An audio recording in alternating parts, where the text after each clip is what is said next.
All right, Gallup surveyed global emotions and found that Americans are experiencing the most stress, anger, and worry in over a decade. And the percentage is significantly higher than other parts of the world. What could be the cause? Well, if you're in the media business, you will say Trump! In fact, those who disapprove of him were far more likely to feel bad than those who approve of him. But that nugget speaks to a larger possible culprit. Could it be the media are playing a role, too? We are living in the most prosperous era ever. Huge declines in poverty, crime, and also death that's due to war. We can now worry about triggers in safe spaces because we've never had it this good. It could be we're spiritually weak. Everybody wants to be strong, emotionally, intellectually, economically. But when you keep asking yourself, what's the point, even when things are great, you got problems. But we know good news doesn't sell, and the media is in the business to make money. So they convince us to ignore what we see and focus on what they feel.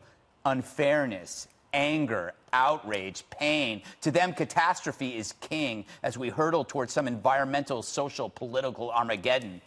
The media makes the jam, and social media spreads it. The difference between concrete evidence and contrary psychological spin has never been so vast, and it's making us ill. So the next time you're feeling really bad, ask yourself this: is it coming from inside you or from that damn airport TV? In life, you can't just turn off things that truly make you sick. The good news here, you can. So I have a theory, Dana. We were talking about this over the weekend. It was a delightful email exchange. Yes, it was. And then I stopped. I know, you didn't ever invite me back. I was drunk.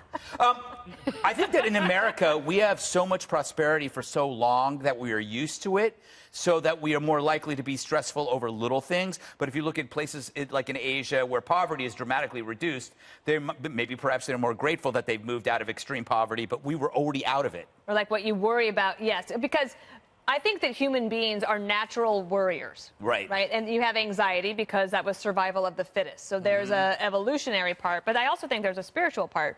And there's a reason why, I'll just speak to the Bible, and I'm sure this is true in other religions as well, but in Christianity, what does Jesus say over and over again? Fear not.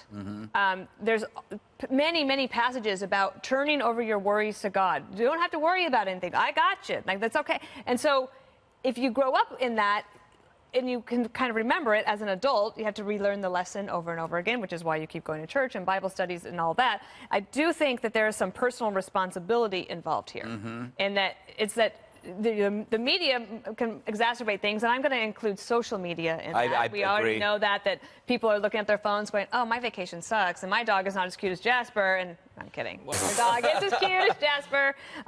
But I do think that there is something to be said about having some sort of grounding that allows you to turn over your worries so that you don't have, so it doesn't consume you.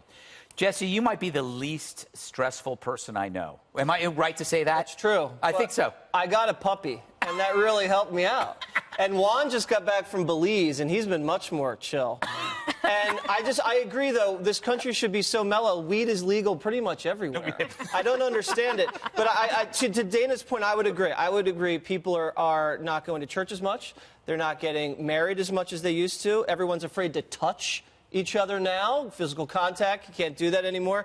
And also, as you said, the media hysteria over global warming and collusion and a constitutional crisis at every turn.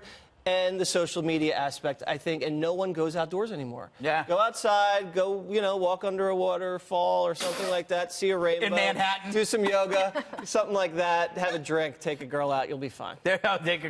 Kennedy, I still believe that there's a vast difference between what is going on in life and how the media portrays it. And I think I think we tend to exaggerate the negative because the media is so negative. That's my theory, and I have proof. And that's why you need to unplug from the external world that tells you that all of your problems are outside.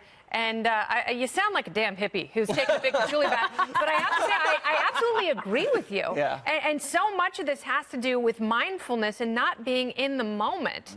And, social media, Dana talks about social media, that takes you out of the moment completely. Yes. And we don't experience things anymore. Yeah. It was so nice. I was in France with my daughters, and they couldn't use their phones. They couldn't use their devices because I told them it cost $1,000 a minute. I got to try that. Completely honest. So but we went out and we did things and we walked They'll places remember and we it. ate They'll things remember and all of it. It was so nice to really, and when you forget that, the nice thing about mindfulness is all you have to do is remember to get back into the moment, and there you are. There you So, go. okay, Jesse got a puppy. Juan went to Belize. Kennedy went to France. So we now know what the key to happiness is. Well, Juan. the thing that I noticed from the Gallup numbers was that the people who are upset are young people. And the young people, Yep. I think, are most tapped into the social media. Yes. Everybody commented on when their term came to here. Yeah. My sense is that you have a higher proportion of people who disapprove of Trump. True. But I also think it's that the rate of change and the rate of consuming information is so great. We have more information I agree. available at every stage of life now. I see this Too much. with grandkids. And you know what? Now they say the kids 1 to 5, they should not have any social media.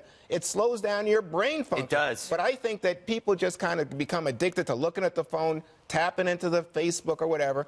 And it just, because so much news is kind of sad and depressing anyway and about bad stuff, people get upset and think the world's coming to an end. Exactly. It's like the side effects in the drug ads.